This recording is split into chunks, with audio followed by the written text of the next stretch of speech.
It's not difficult to determine that there's a clear shortage of women's when taking a look at the esports scene, but the SJW reasoning behind why that might be is just absurd to say the least.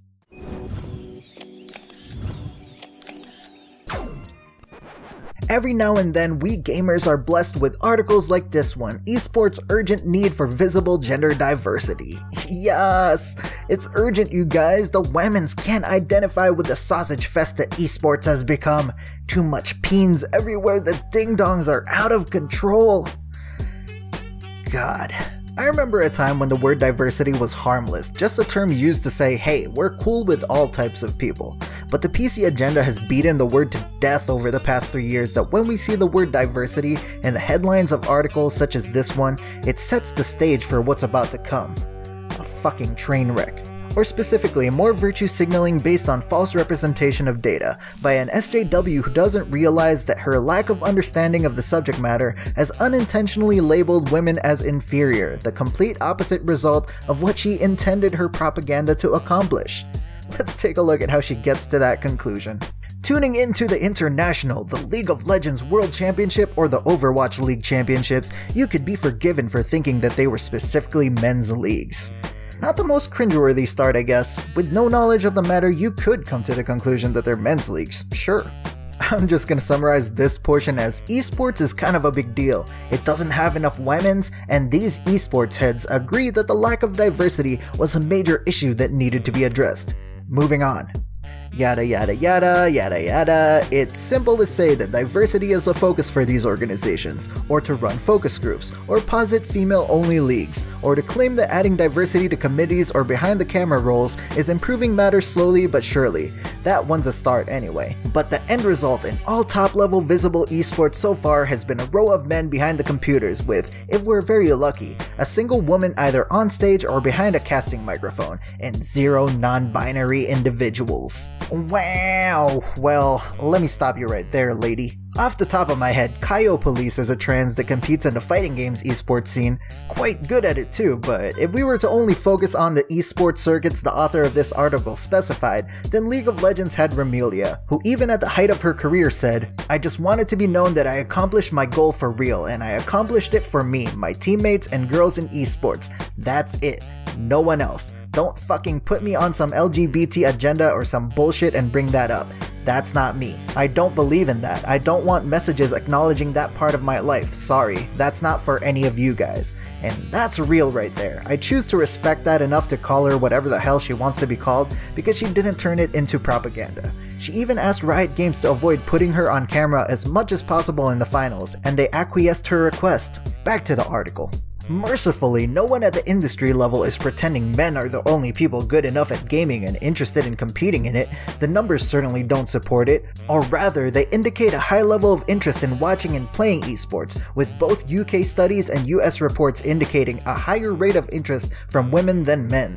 Women are fans of esports, and they're participating in it in high numbers at certain levels. In this section, she cites one of her own articles as a source that claims 84% of teen girls in the UK play video games in their spare time.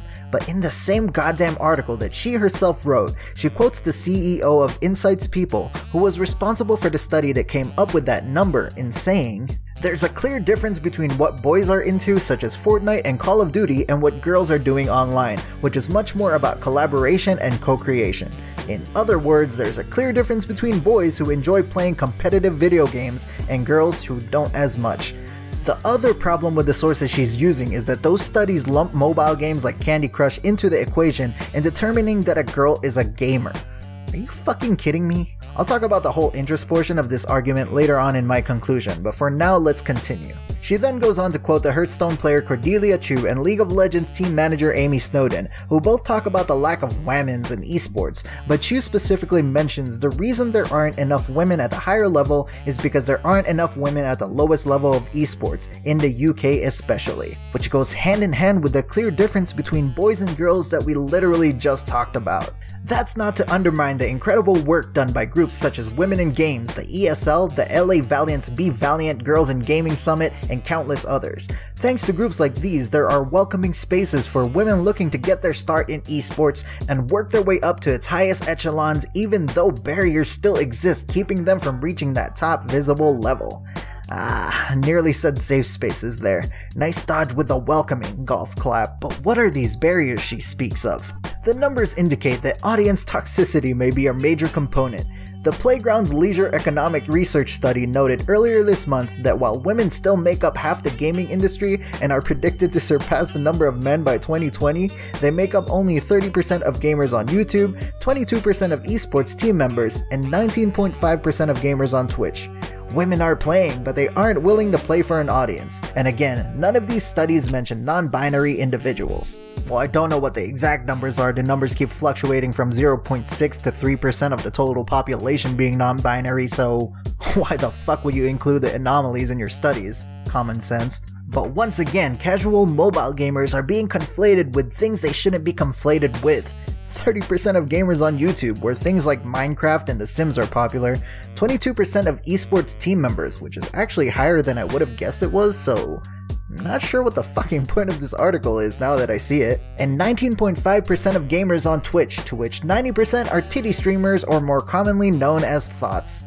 It doesn't help that there appears to be a massive gender pay gap for streamers. Oh god damn it. No. Especially in the US, where 24% of men and a whopping 47% of women streamers aren't being paid, according to SuperData. But one of the main reasons surprising no one is that audiences are known to tear apart women who gain an iota of visibility. A female Overwatch host received death threats earlier this year for expressing an opinion on Twitter. Overwatch pro Kim Se-yeon, known as Geguri, has dealt with hacking accusations just for being better at the game than people expected her to be. Now this part right here legit just caused me to facepalm just now. This part is so goddamn stupid it physically hurts me to read it.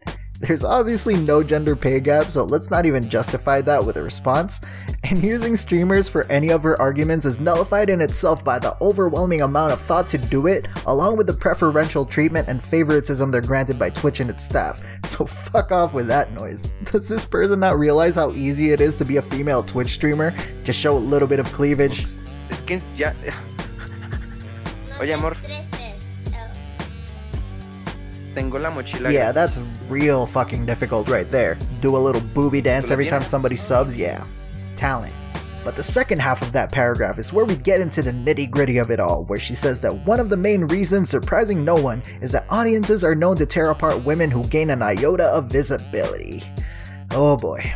This is the line of thinking that makes any rational person unable to take these third-wave feminists seriously. A female Overwatch host received death threats earlier this year for expressing an opinion on Twitter.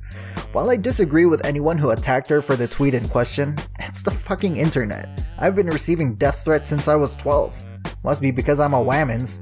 Overwatch pro Kim Se-yeon, known as Geguri, has dealt with hacking accusations just for being better at the game than people expected her to be. If I literally just type in hacker in my YouTube comments filter, holy shit, would you look at that? Must be because I'm a whammons. Well guys, apparently I'm a whammons and never knew it. Do I mutilate my genitals now, or where do we go from here? I'll figure that out later, I guess.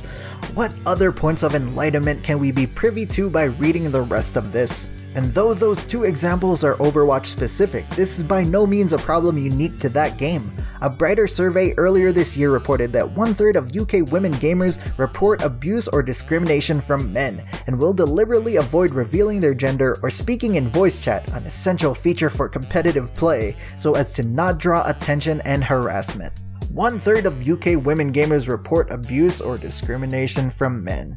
Because if it's a man who harasses a woman, it's discrimination, not because that man is a douchebag, and once again, it's the fucking internet. Men harass men too, and so much so that I believe it would be a safe bet to say that more than 1/3 can report abuse from other men, probably more than 2/3 if we're being honest. Someone do a survey on Xbox chat for instance and tell me who hasn't been harassed on there for fuck's sake. Voice chat is not an essential feature for competitive play unless it's a team-based game, and if you're already on a team, you've already circumvented the toxicity of public voice comms. Women also reported simply refusing to identify as gamer or avoiding online play. Playing Candy Crush does not make you a gamer, so that's fair. And while 84% of teen girls in the UK now report spending their free time gaming, many people still view gaming and esports as predominantly male hobbies, discouraging young women from further pursuit.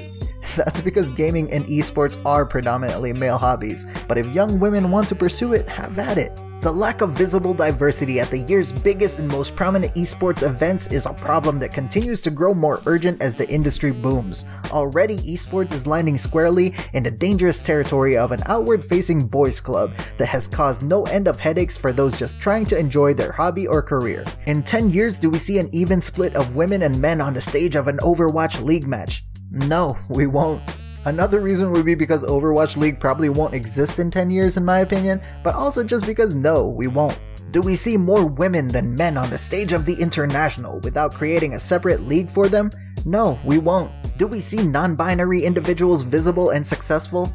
We already do, but only because they don't use it as propaganda, thus are treated just as people instead of virtue signaling shitheads. Or do we see exactly one woman who has struggled her way to the top in spite of all odds, only to be flooded with harassment in Twitch chat the moment she makes a single mistake? And this is where we're going to end her article. There's one more paragraph, but it does not contribute anything. And the cringe might have already mutilated my genitals by now, thus completing my transition to becoming a women's, ladies and gentlemen. Can I get up on stage, give a nice little speech like Caitlyn did? Oh my god, be celebrated by all the celebrities? Esports are based on skill, made up of the top less than 0.01% of the total gamers within any game.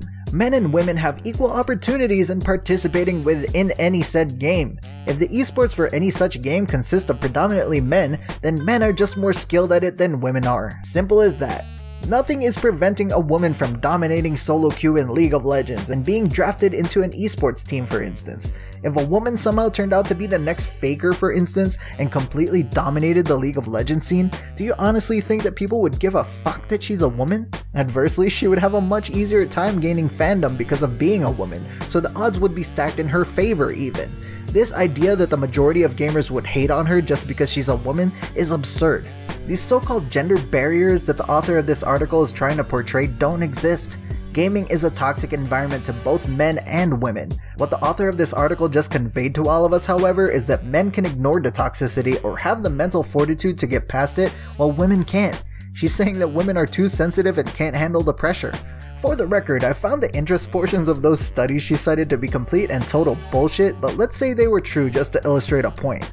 You'd think with all the overwhelming interest that young girls have for esports that they'd be able to figure out the /ignore or block functions within the games they're so interested in, or find some friends to play with that'll ease them through it. Surely, this article's author is not also implying that girls are too stupid to do that, right? Because boys do it all the goddamn time. I've had so many female friends that I've met throughout my years and years of gaming, but to think they make up half of the legitimate gaming population is ridiculous.